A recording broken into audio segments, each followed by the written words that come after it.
कुलदेवता और पितरों ते धे लगा दूँ। चला आज आप ते कुछ नवी बता दो। दाना शरण होते मेरी हाथ जोड़ी प्रणाम। जय श्री कृष्णा, जय श्री राम। तो दोस्तों, मैं आ रखा हूँ काली मठ। मुझे काली मठ में हो गए 4 दिन। और काली मठ तो आप जानते होंगे कि कितना फेमस मंदिर है। यहाँ पे काली माता अंतर ध्यान है। और काली माता के बारे में आपको पता है कि काली मठ एक बहुत बड़ा शक्तिपीठ है। और यहाँ पे बड़े से बड़े सतगुरु हो, चाहे जितने भी बड़े आदमी हो, यहाँ पे आते हैं। कुछ लोग सिद्धि प्राप्त करने के लिए आते हैं, तो कुछ लोग माता के दर्शन करने आते हैं। तो मैं भी आ गया, क्योंकि इसके आने के पीछे का रीज़न ये है कि मेरे सपने में बस काली मठ का गर्भगृह दिख रहा था, जबकि मैंने आज तक देखा नहीं था। और बहुत सारी चीज़ें ऐसे थी, हमारे कुल देवताओं का आदेश था कि काली बुला रही है, काली बुला रही है। फाइनली मैं आ गया। और आया भी कैसे, मेरे को प्रोजेक्ट जो मिला यही मिला। और एक होता है ना कि स्पिरिचुअल चीज़ें, माता का बुलावा है, माता खुद बुला रही है। तो देखो, मेरे को यहाँ 2-3 प्रोजेक्ट यहीं मिल गए और यहाँ पे उसी की तैयारी कर रहा हूँ। तो अभी मैं जा रहा हूँ कबेल्टा, जहाँ पे कालिदास जी का जन्म हुआ था। तो अभी तो गाड़ी गुड़ी कुछ है नहीं, तो यहाँ से शायद 4-5 किलोमीटर दूर है। तो चल पड़ा हूँ अकेले, और वहाँ पहुँच के देखते हैं कि वहाँ क्या है, कैसा है, क्योंकि मैं कुछ यहाँ पे खोजबीन कर रहा हूँ। तो चलो, ब्लॉग में बने रहो। रास्ते में मुझे कार वाले भैया मिले थे, तो उन्होंने मुझे कबेल्टा गांव में ड्रॉप कर दिया है। तो अब हम कालिदास के बारे में यहाँ कुछ जानेंगे, यहाँ के कुछ लोगों से पूछेंगे कि क्या राज है। क्योंकि कुछ लोग मानते हैं उनका जन्म जो है थोड़ा विवादपूर्ण है। कुछ लोग उनकी जन्मस्थली उज्जैन में मानते हैं, क्योंकि मेघदूत में उनका प्रेम उज्जैन के प्रति था।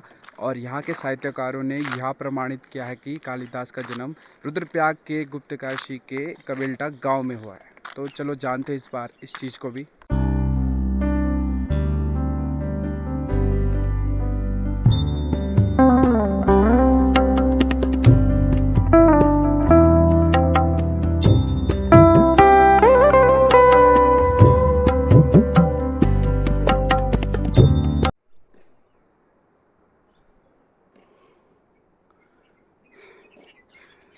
तो यहाँ पे लिखा है कालिदास समाधि, लेकिन यहाँ बंद हो रखा है। तो अंदर क्या है, आई डोंट नो। तो इन चीज़ों के अंदर कुछ तो होगा, मूर्ति वगैरह कुछ तो होगा। तो यहाँ पे कहते हैं कि 3 दिन की गोष्ठी होती है, जिसमें बड़े बड़े कवि आते हैं, महान महान विद्वान आते हैं। तो यहाँ पे तो अभी कुछ अंदर शायद कुछ देखने को नहीं मिलेगा, क्योंकि बंद है। तो ये है कविल्टा गांव। और मैं स्मारक देखने आया था, लेकिन वहाँ तो ताला लगा हुआ है और चाबी शायद किसी और के पास है। और यहाँ पे है जाख राजा देवता का मंदिर, जो अभी बन ही रहा है। देख सकते हो बांज का पेड़, और उसके नीचे ये स्मारक टाइप का, और यहाँ पे है जाख राजा। तो ये जो आपको दिख रहे हैं, तो इसमें कालिदास की प्रतिमा रखी हुई है। उसके अंदर क्या है आई डोंट नो, लेकिन यहाँ पे ताले लगे हुए हैं, तो आपको मुश्किल ही दिखा पाऊँगा। तो इस खिड़की से अंदर झांक के मैं उनकी कालिदास जी की प्रतिमा को देख पा रहा हूँ, लेकिन आपको कैमरे पे नहीं दिखा सकता हूँ। तो कैमरे पे आपको दिखाऊंगा बाद में। यहाँ के जो समिति के अध्यक्ष हैं उनको बुलाऊंगा, यहाँ खुलवाऊंगा, उनसे बात करूंगा, थोड़ा डीप जानेंगे कालिदास जी के बारे में। तो कालिदास जी का जो जन्म का जो विवरण है वो थोड़ा विवादपूर्ण होता है कि कोई उज्जैन बोलता है। तो यहाँ के जो साहित्यकार थे शंभू प्रसाद भट्ट जी, उन्होंने यह प्रमाणित किया कि उनकी जो जन्मस्थली है वो है कविल्टा, जो कि हमारे रुद्रप्रयाग में है। तो इस बारे में हम उनसे डीप जानेंगे, जो यहाँ के अध्यक्ष हैं। तो अभी तो मैं यहाँ पे कुछ प्रिपरेशन कर रहा हूँ मूवी की। मुझे आशीर्वाद चाहिए था कालिदास जी का, इतने बड़े विद्वान जी को, मतलब अगर देखने और उनके सामने हाथ जोड़ने का सौभाग्य मिलता है।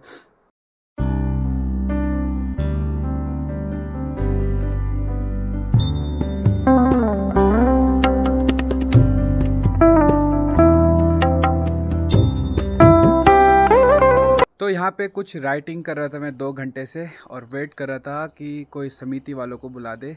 लेकिन किसी ने यहाँ पे आके कहा कि स्मारक और ये भवन तभी खुलता है जब उसके अंदर कुछ काम हो। मुझे तो वीडियोग्राफी करनी थी, लेकिन उन्होंने कहा इसके लिए तो बिल्कुल नहीं आएंगे। तो मैंने कहा ठीक है, मैंने मूर्ति देख ली है, आपको दिखा नहीं पाया। आपको ये फ़ोटो जो दिख रही है, तो ये हमारे कालिदास जी। तो यहाँ से अब चलता हूँ, और अभी मेरे को बहुत काम है, तो अभी 2 बज गए हैं, तो यहाँ से चलता हूँ काली मठ की ओर। तो यहाँ पे एक बॉडी जी और एक दीदी जी जो कि यहाँ पे दोखा बुन रहे हैं। और मैंने पहली बार ये मशीन देखी जिससे दोखा बनता है। ये धागे किस चीज़ के हैं? ये ऊन के बकरी की ऊन है। अच्छा, भेड़। तो आपने देखा होगा अगर गढ़वाली दोखा तो ब्लैक कलर का होता है, और ये भेड़ की जो ऊन है इससे यहाँ पे दोखा बनाया जा रहा है। तो पहली बार मैंने ये मशीन देखी है। कोई दोखा पड़ा आपके पास?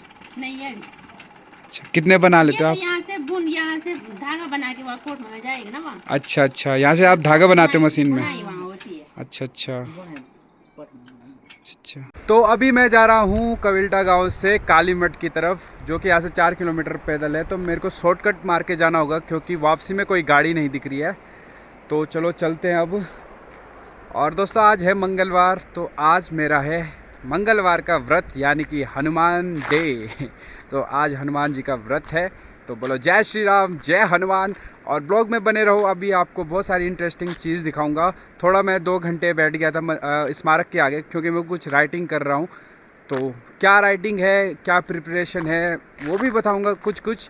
तो कुछ आने वाला है, कुछ मज़ेदार आएगा, लेकिन थोड़ा टाइम लगेगा, और वो भी काली मठ घाटी में।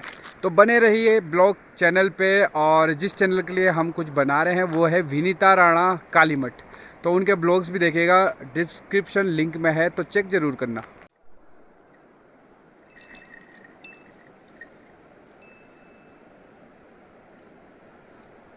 कुछ इस प्रकार के रास्तों से होकर मुझे जाना है नीचे सड़क तक। तो सड़क तो दिख नहीं रही है, लेकिन रास्ता दिख रहा है, और इसी रास्ते को पकड़ के मुझे शॉर्टकट जाना है। अभी कितना है कोई आइडिया नहीं। और यहाँ पर देखिए बुरास खिला हुआ है पेड़ पे। तो विनीता दीदी ने कहा है कि थोड़ा बुरास भी लेके आना, महादेव पे वो जल चढ़ाते हैं हमेशा, तो बुरास का बहुत महत्व है। तो ये हमारा राज्य पुष्प भी है, और इसको हम ले जाएंगे अभी कुछ फूल यहाँ से निकाल कर। ये मैंने कुछ बुरास निकाल लिए हैं क्योंकि दीदी ने मंगाया था। और इसकी आप रामूली खा सकते हो, जूस बना के पी सकते हो, बहुत ही लाभकारी होता है। लेकिन आज मेरा व्रत है, दोनों में से कोई काम नहीं कर पाऊँगा, लेकिन शाम को पूजा के लिए फूल चाहिए, दीदी ने भी मंगाए थे। तो चलो अब चलते हैं घर की ओर, थोड़ा लेट भी हो गया, पैदल जाना है 4 किलोमीटर। तो चलो बने रहो ब्लॉग में।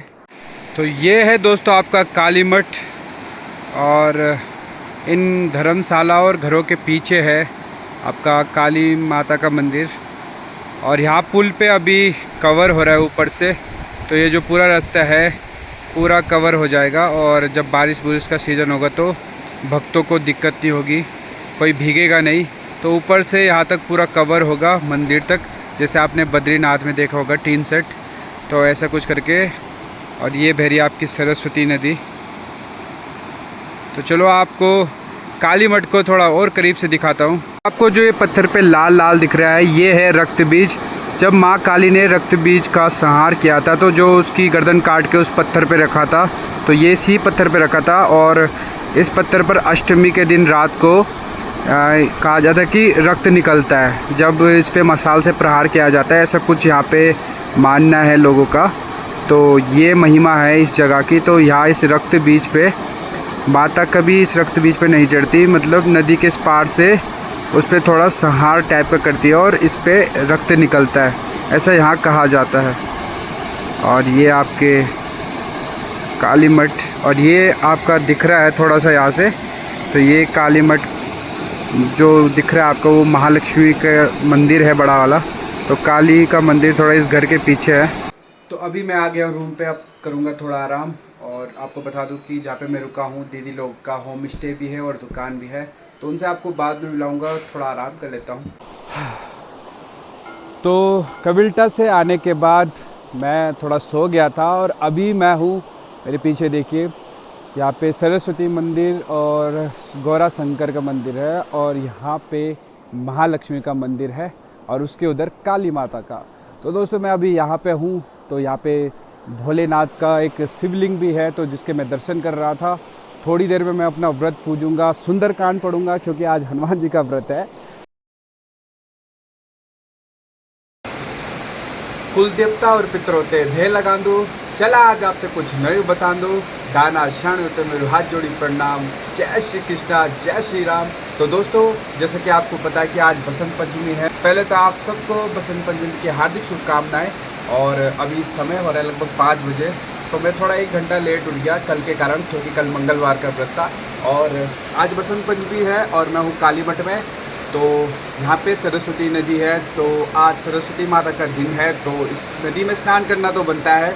चलो स्नान करते हैं, उसके बाद ब्लॉग को आगे जारी रखेंगे। तब तक लाइक कमेंट शेयर कर दो। तो अभी अंधेरे में ज़्यादा कुछ नहीं दिख रहा है, पर ये है आपकी सरस्वती नदी।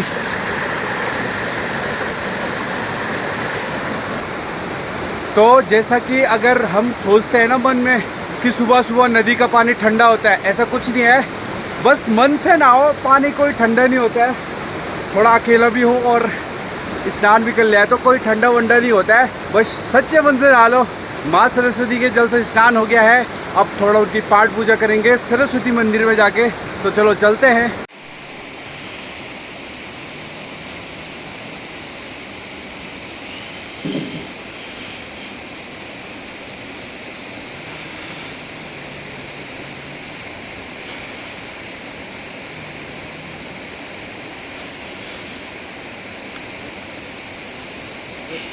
और यहाँ पे सुबह सुबह माँ सरस्वती का स्नान किया जाएगा। माता की स्तुति और दर्शन के बाद अभी मैं बना रहा हूँ मॉर्निंग की चाय, ये आप देख सकते हो। तो खुद के लिए नहीं, खुद चाय बहुत कम पीता हूँ, ना के बराबर। तो कोई यहाँ पे एक साधक आ रखे हैं दीदी लोग के घर पे, तो उनके लिए चाय बना रहा हूँ गर्मा गर्म।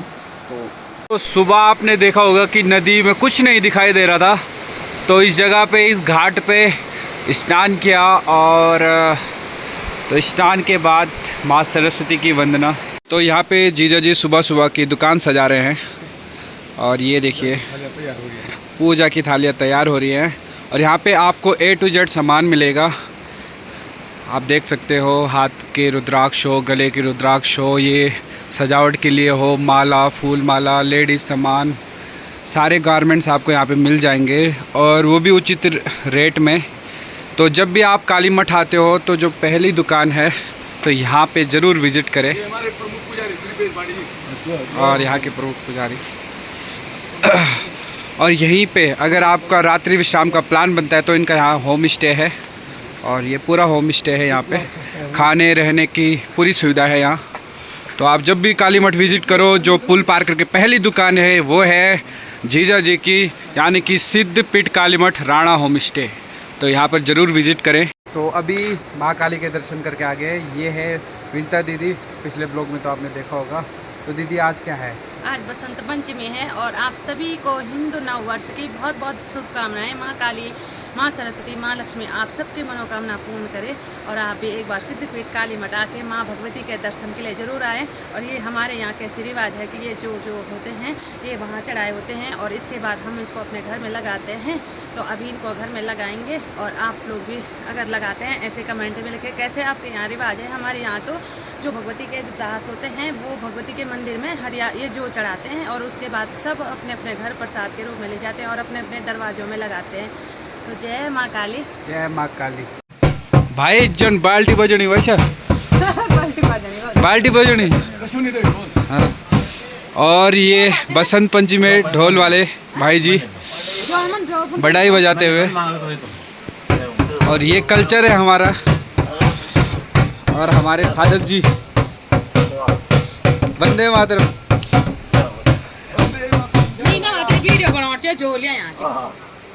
तो भाई जी थोड़ा ढोल कस दो, थोड़ा साउंड बाल्टी वाला आ रहा है। अभी मैं जा रहा हूँ घर, क्योंकि कुछ काम पड़ गया है मेरा इमरजेंसी वाला। तो दीदी कब आऊँगा मैं? जल्दी है तो जल्दी आएंगे, जल्दी काम स्टार्ट। हाँ, अपना काम में सफलता पाए, अपने पीछे हमारा भी सबका भला होगा। आपके पीछे नहीं, आपके पीछे मेरा भला होगा, ये उम्मीद लेके आया हूँ। तो आप चलते हैं, ठीक है दीदी और जीजा जी?